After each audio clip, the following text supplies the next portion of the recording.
So welcome back to my YouTube channel learning student. आज हम लेके आए हैं क्लास 10th के जो बच्चे हैं यूपी बोर्ड एग्ज़ाम देने वाले हैं उनके लिए 50 महत्वपूर्ण बहुविकल्पीय प्रश्न। ठीक है, तो ये जो प्रश्न हैं आपके यूपी बोर्ड एग्ज़ाम में मैं गारंटी के साथ कह सकती हूँ कि इसमें से आपके 20 नंबर श्योर है। ठीक है, तो जिन बच्चों का 90 प्लस टारगेट है वो बच्चे इसको ज़रूर से पढ़ लीजिएगा, याद कर लीजिएगा, समझ लीजिएगा। ठीक, तो चलिए हम देखते हैं। देखिए, पहला क्वेश्चन है हमारा रचना के आधार पर वाक्य के कितने भेद होते हैं। ठीक है, रचना के आधार पे जो है कि वाक्य के कितने भेद होते हैं, 3, 4, 5, 7। ठीक है, और ये आपको बता दें कि ये हमारा जो है कि ग्रामर पोर्शन से जो भी बहुविकल्पीय प्रश्न है ये सब हमारा ग्रामर पोर्शन से है। ठीक है, तो इनमें से जो रचना के आधार पर वाक्य है उसके जो है कि 3 भेद है। ऑप्शन पहला हमारा सही ऑप्शन होगा। ठीक, उसके बाद दूसरा है अर्थ के आधार पर वाक्य के कितने भेद हैं। ठीक, अर्थ के आधार पे वाक्य के कितने भेद हैं, 6, 7, 8, 5। तो अर्थ के आधार पर जो है कि वाक्य के 5 भेद हैं। ऑप्शन चौथा हमारा सही ऑप्शन होगा। अगला है 3 नंबर, महात्मा बुद्ध। ठीक है, महात्मा बुद्ध ने विश्व को शांति का संदेश दिया। ठीक, इस वाक्य का वाच्य बताइए। इस वाक्य का वाच्य बताना है, क्या होगा, कर्तवाच्य, कर्मवाच्य, भाववाच्य, इनमें से कोई नहीं। तो इनमें से जो सही ऑप्शन होगा वो होगा पहला ऑप्शन, कर्तवाच्य। ठीक है, महात्मा बुद्ध ने विश्व को शांति का संदेश दिया, ये कर्तवाच्य है। ठीक, अगला है तुमसे सोया नहीं जा सकता, वाक्य में वाच्य है। ठीक, तुमसे सोया नहीं जा सकता, इस वाक्य में कौन सा वाच्य है, कर्तवाच्य, भाववाच्य, कर्मवाच्य, या फिर इनमें से कोई नहीं। तो इनमें से जो सही ऑप्शन होगा वो होगा हमारा कर्मवाच्य। तुमसे सोया नहीं जा सकता, ये क्या है, कर्मवाच्य है। ऑप्शन तीसरा सही ऑप्शन होगा। अगला है भाववाच्य में प्रधानता होती है। भाववाच्य में किसकी प्रधानता होती है, कर्ता की, कर्म की, क्रिया की, या फिर इनमें से कोई नहीं। तो भाववाच्य में जो है कि क्रिया की प्रधानता होती है। ऑप्शन तीसरा हमारा सही ऑप्शन होगा। ठीक है, अगला है कर्तवाच्य में प्रधानता होती है। ठीक है, कर्तवाच्य में प्रधानता होती है, किसकी प्रधानता होती है, क्रिया की प्रधानता, कर्ता की प्रधानता, विशेषण की प्रधानता, या फिर कर्म की प्रधानता। तो कर्तवाच्य में जो है कि कर्ता की प्रधानता होती है। ऑप्शन दूसरा सही ऑप्शन होगा। अगला है मैं पत्र लिखूंगा। ठीक है, मैं पत्र लिखूंगा वाक्य का कर्मवाच्य में परिवर्तित वाक्य है। मैं पत्र लिखूंगा, इस वाक्य का जो है कि कर्मवाच्य में परिवर्तित करेंगे तो क्या होगा, मेरे द्वारा पत्र लिखा जाएगा, मुझे पत्र लिखना है, मैं पत्र लिख रहा हूँ, या फिर मुझे पत्र लिखना था। तो इनमें से जो हमारा सही ऑप्शन होगा वो होगा मेरे द्वारा पत्र लिखा जाएगा। ऑप्शन पहला सही ऑप्शन होगा। अगला है भाववाच्य में किसकी प्रधानता होती है। ठीक है, भाववाच्य में किसकी प्रधानता होती है, कर्ता की प्रधानता, कर्म की प्रधानता, क्रिया की प्रधानता, या फिर इनमें से कोई नहीं।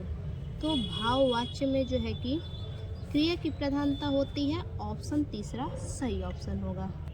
अगला है वाक्य में आए पदों के व्याकरणिक विश्लेषण को कहा जाता है। वाक्य में जो आए हुए पद हैं उनके व्याकरणिक विश्लेषण को क्या कहा जाता है, पद परिचय, वाक्य परिचय, वाच्य परिचय, या फिर इनमें से कोई नहीं। तो सही ऑप्शन होगा हमारा पद परिचय, ऑप्शन पहला सही ऑप्शन होगा। ठीक है, अगला है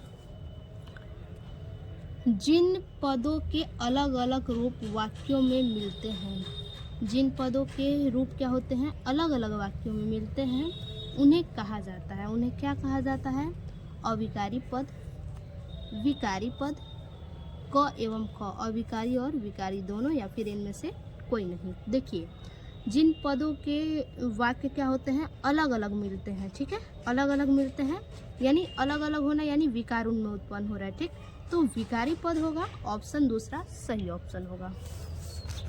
अगला है विकारी पद के कितने भेद हैं? ठीक है, विकारी पद के कितने भेद हैं बताइए?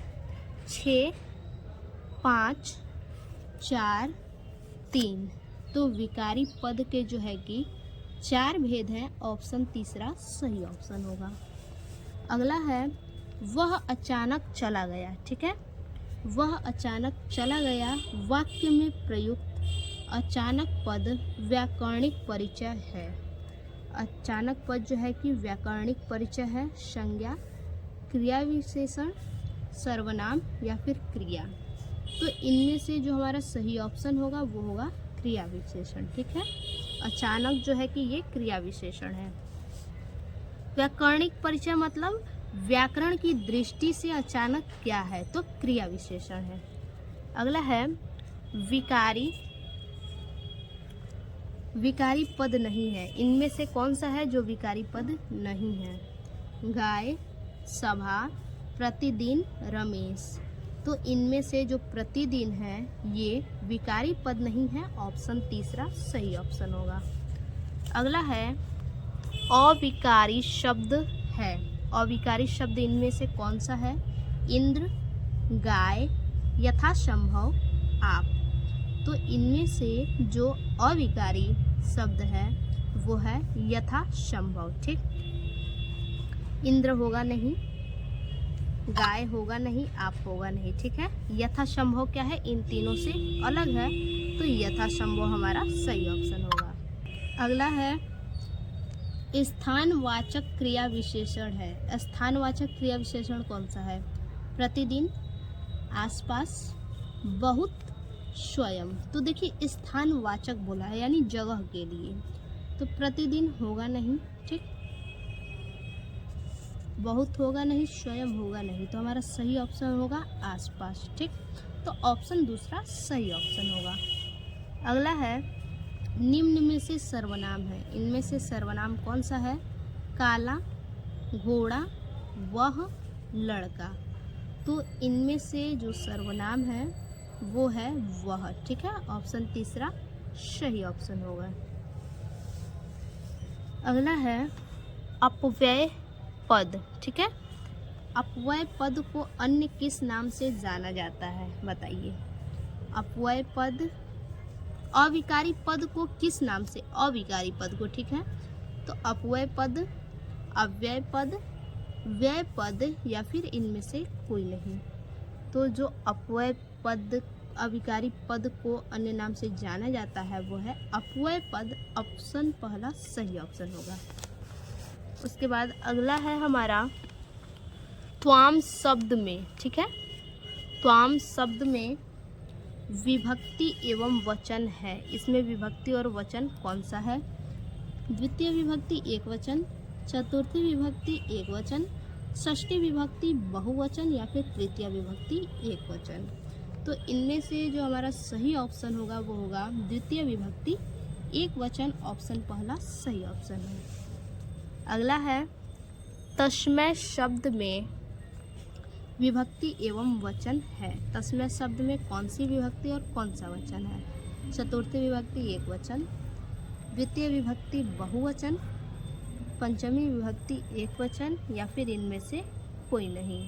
तो तस्मै शब्द में जो विभक्ति और वचन है वो है चतुर्थी विभक्ति एक वचन, ऑप्शन पहला सही ऑप्शन होगा। ठीक है, अगला है ताभ्य। ठीक, ताभ्यम। देखिए ताभ्यम शब्द में वचन और विभक्ति है। ताभ्यम शब्द में कौन सा वचन और कौन सा विभक्ति है? षष्ठी विभक्ति एक वचन, सप्तमी विभक्ति द्विवचन, षष्ठी विभक्ति बहुवचन या फिर चतुर्थी विभक्ति बहुवचन। तो इनमें से जो हमारा सही ऑप्शन होगा वो होगा चतुर्थी विभक्ति बहुवचन, ऑप्शन चौथा सही ऑप्शन है। अगला है युष्मद शब्द पंचमी विभक्ति बहुवचन का रूप होगा। ठीक है, युष्मद शब्द में पंचमी विभक्ति बहुवचन का कौन सा रूप होगा? युष्माकम, युष्मासु, युष्मत या फिर त्वत्। तो इनमें से पंचमी विभक्ति बहुवचन का जो रूप है वो है युष्मत, ऑप्शन तीसरा सही ऑप्शन है। देखिए आपको अपोजिट भी दे सकता है, आपसे विभक्ति वचन भी पूछ सकता है और आपसे जो है कि रूप भी पूछ सकता है। ठीक, अब देखिए अगला है नीलांबर में कौन सा समास है? बताइए नीलांबर में कौन सा समास है? द्वंद्व समास, द्विगु समास, कर्मधारय समास, बहुव्रीहि समास। नीलांबर में कौन सा समास है? तो इसमें जो है कि बहुव्रीहि समास है, ऑप्शन चौथा सही ऑप्शन होगा। अगला है नील गाय में। ठीक है, किसमें? नील गाय में कौन सा समास है? नील गाय में कौन सा समास है? कर्मधारय समास, द्वंद्व समास, द्विगु समास, बहुव्रीहि समास। तो इनमें से जो समास होगा नील गाय वो जो है कि कर्मधारय समास है, ऑप्शन पहला सही ऑप्शन होगा। ठीक, अगला है निम्नलिखित में। ठीक है, निम्नलिखित में से किस शब्द में अनु उपसर्ग का प्रयोग नहीं हुआ है? तो इनमें से जिनमें अनु शब्द का उपयोग नहीं हुआ है, अनुकरण, अनुशासन, अनुत्तीर्ण, अनुवाद। ठीक है, तो इनमें से जिनमें अनु उपसर्ग का उपयोग नहीं हुआ है वो है अनुत्तीर्ण, ऑप्शन तीसरा सही ऑप्शन है। अगला है सुगम शब्द में प्रयुक्त उपसर्ग। सुगम शब्द में प्रयुक्त उपसर्ग कौन सा है वही बताना है। ठीक है, तो देखिए सु, श, शुग, गम। तो इसमें जो उपसर्ग है वो है सु उपसर्ग। ठीक है, ऑप्शन पहला सही ऑप्शन होगा हमारा। उसके बाद अगला है अनुरूप शब्द में प्रयुक्त उपसर्ग है। अनुरूप शब्द में कौन सा उपसर्ग जो है कि प्रयुक्त उपसर्ग है? अन, अनु, रूप। ठीक है, तो इनमें से जो उपसर्ग है वो है अनु उपसर्ग, ऑप्शन तीसरा सही ऑप्शन होगा। अगला है आगमन। आगमन में किस उपसर्ग का प्रयोग हुआ है? वि, अक, मान, आ। तो आगमन में जो है कि आ उपसर्ग है। ठीक है, आ लगा के और भी हम शब्द बना सकते हैं आ उपसर्ग से। अगला है निर्दय शब्द में प्रयुक्त उपसर्ग है। निर्दय शब्द में जो है कि कौन सा उपसर्ग प्रयुक्त है? दय, नी, निर, नीर। ठीक है, तो इनमें जो प्रयुक्त उपसर्ग है वो है नीर, ऑप्शन तीसरा सही ऑप्शन है। अगला है बादल का पर्यायवाची शब्द नहीं है। बादल का पर्यायवाची शब्द इनमें से कौन सा नहीं है? नीरद, अम्बुद, जलद, जलज। तो इनमें से जो पर्यायवाची शब्द नहीं है वो है जलज। जलज जो है कि बादल का पर्यायवाची नहीं है। ठीक है, तो ऑप्शन चौथा सही ऑप्शन है। अगला है पृथ्वी का पर्यायवाची शब्द नहीं है। इनमें से पृथ्वी का पर्यायवाची शब्द कौन सा नहीं है? भू, धरा, वसुधा, प्रसून।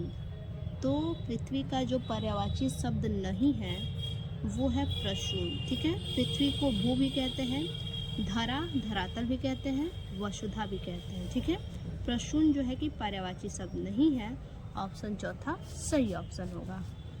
उसके बाद अगला क्वेश्चन है हमारा कि वायु, समीर, बयार पर्याय है सूर्य के, तारों के, हवा के या फिर बादल के। तो ये वायु, समीर, बयार ये जो पर्याय है वो है हवा के। हवा को वायु कहते हैं, समीर कहते हैं, व्याय भी कहते हैं। ठीक, तो ऑप्शन तीसरा सही ऑप्शन है।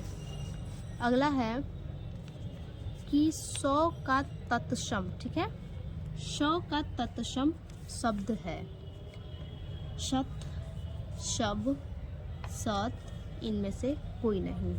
तो 100 का जो तत्सम शब्द है वो है शत, ऑप्शन पहला सही ऑप्शन होगा। अगला है योगी शब्द का तद्भव शब्द होगा। योगी शब्द का तद्भव शब्द कौन सा होगा? जोगी, जोगी, योगी, इनमें से कोई नहीं। तो योगी को हम लोग क्या कहते हैं? जोगी भी कहते हैं ना, जोगी बाबा, योगी बाबा या फिर जोगी बाबा। तो ऑप्शन पहला सही ऑप्शन है। ठीक है, अगला है आम का तत्सम है। आम का तत्सम क्या होगा? आम्ब, आम्र, अम्बु, अम्ब। ठीक है, तो आम का जो तत्सम है वो है आम्र, ऑप्शन दूसरा सही ऑप्शन होगा। अगला है खेत का तत्सम रूप है। खेत का तत्सम रूप क्या है? भूमि, जमीन, क्षेत्र, पृथ्वी। तो खेत का जो तत्सम रूप है वो है क्षेत्र। ठीक, क्षेत्र को खेत भी कहते हैं। ठीक है, यानी शुद्ध रूप है क्षेत्र। अगला है अंबर और वसन किस शब्द के पर्यायवाची हैं? अंबर और वसन। ठीक, अंबर और वसन किसको कहते हैं? कमल को, कपड़ा को, झंडा को या फिर बादल को। तो इसका जो पर्यायवाची होगा वो होगा कपड़ा। कपड़ा को हम अंबर भी कहते हैं और वसन भी कहते हैं, ऑप्शन दूसरा सही ऑप्शन होगा। अगला है नीलकंठ के समस्त पद में प्रयुक्त समास है। नीलकंठ के समस्त पद में कौन सा समास है? द्वंद्व समास, बहुव्रीहि समास, द्विगु समास, अव्ययी भाव समास। तो इसमें जो प्रयुक्त समास है वो है बहुव्रीहि समास, ऑप्शन दूसरा सही ऑप्शन होगा। ठीक है, अगला है माता पिता में समास है। माता पिता में कौन सा समास है? कर्मधारय, द्विगु, बहुव्रीहि, द्वंद्व। तो माता पिता, बीच में डैश है। ठीक, माता पिता जैसे रहता है दाल रोटी, सुबह शाम, यहाँ वहाँ, तो ये सब क्या होगा? द्वंद्व समास होगा। तो ऑप्शन चौथा सही ऑप्शन है। अगला है नील कमल। ठीक है, नील कमल में समास है। नील कमल में कौन सा समास है? द्वंद्व समास, द्विगु समास, कर्मधारय समास या फिर बहुव्रीहि समास। तो नील कमल में जो है कि कर्मधारय समास है, ऑप्शन तीसरा सही ऑप्शन होगा। अगला है नवरत्न। ठीक है, नवरत्न में समास है। नवरत्न में कौन सा समास है? कर्मधारय, द्विगु, तत्पुरुष या फिर अव्ययी भाव समास। तो नवरत्न में जो समास है वो है द्विगु समास, ऑप्शन दूसरा सही ऑप्शन होगा। अगला है रामकृष्ण में कौन सा समास है? अव्ययी भाव, द्वंद्व, कर्मधारय, तत्पुरुष। तो रामकृष्ण में जो समास है वो है द्वंद्व समास। ठीक है, ऑप्शन दूसरा हमारा सही ऑप्शन होगा। ठीक, रामकृष्ण यानी राम और कृष्ण। ठीक है, रामकृष्ण डैश दे के भी लिख सकते हैं बीच में। अगला है आश्चर्य किस रस का स्थायी भाव है? ठीक है, आश्चर्य जो है ये किस रस का स्थायी भाव है? हास्य रस का, श्रृंगार रस का, अद्भुत रस का, करुण रस का। तो आश्चर्य जो है वो अद्भुत रस का स्थायी भाव है, ऑप्शन तीसरा सही ऑप्शन होगा। अगला है वीर रस का स्थायी भाव है। वीर रस का स्थायी भाव क्या होगा? शोक, भय, उत्साह, जुगुप्सा। तो वीर रस का जो स्थायी भाव है वो है उत्साह, ऑप्शन तीसरा सही ऑप्शन है। अगला क्वेश्चन है हमारा तिरंगा में कौन सा समास है? ठीक है, तिरंगा में कौन सा समास है? द्वंद्व समास, द्विगु समास, कर्मधारय समास, तत्पुरुष समास। तो तिरंगा में जो है कि द्विगु समास है, ऑप्शन दूसरा सही ऑप्शन होगा। ठीक, अगला है हानि लाभ में समास है। द्वंद्व समास, कर्मधारय समास, द्विगु समास, बहुव्रीहि समास। तो हानि लाभ में जो समास है वो है द्वंद्व समास। ऑप्शन पहला सही ऑप्शन है, ठीक है, क्योंकि बीच में डैश है, हानि लाभ। अगला है सुख दुख में समास है। सुख दुख में कौन सा समास है?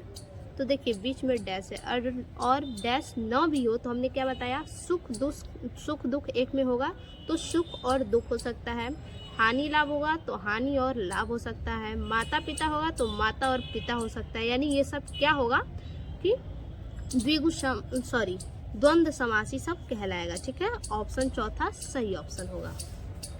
अगला है पंचवटी में कौन सा समास है, ठीक है।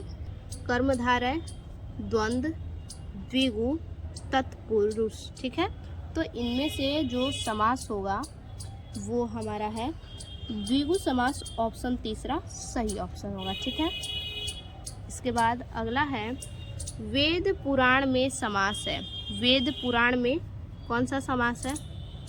द्विगु, बहुव्रीहि, द्वंद्व, तत्पुरुष।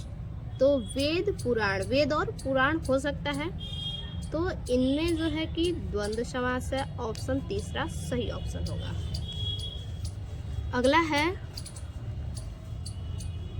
रस एवं स्थायी भाव की दृष्टि से कौन सा विकल्प सही है? अगला और आखिरी प्रश्न है ये, ठीक है। रस एवं स्थायी भाव की दृष्टि से कौन सा जो है कि विकल्प सही है? विभस, जुगुप्सा, शांत, शोक। यानी रस बताना है और उसका स्थायी भाव। विभस रस का जुगुप्सा स्थायी भाव होगा, शांत का शोक स्थायी भाव होगा, हास्य का उत्साह स्थायी भाव होगा, या फिर श्रृंगार का विषम्य स्थायी भाव होगा। तो इनमें से जो हमारा सही ऑप्शन है वो है विभस। विभस रस का जुगुप्सा स्थायी भाव होगा। ऑप्शन पहला सही ऑप्शन है। तो आज के लिए बस इतना ही। फिर से मिलते हैं एक और नए वीडियो में। लेकिन बच्चा आप लोगों से रिक्वेस्ट है, ये क्वेश्चन ज़रूर से आप पूरा कर लीजिएगा, ठीक है। इनमें से आपके क्वेश्चन फिक्स हैं, ठीक। तो फिर से मिलते हैं ऐसे एक और नए वीडियो में। तब तक के लिए धन्यवाद।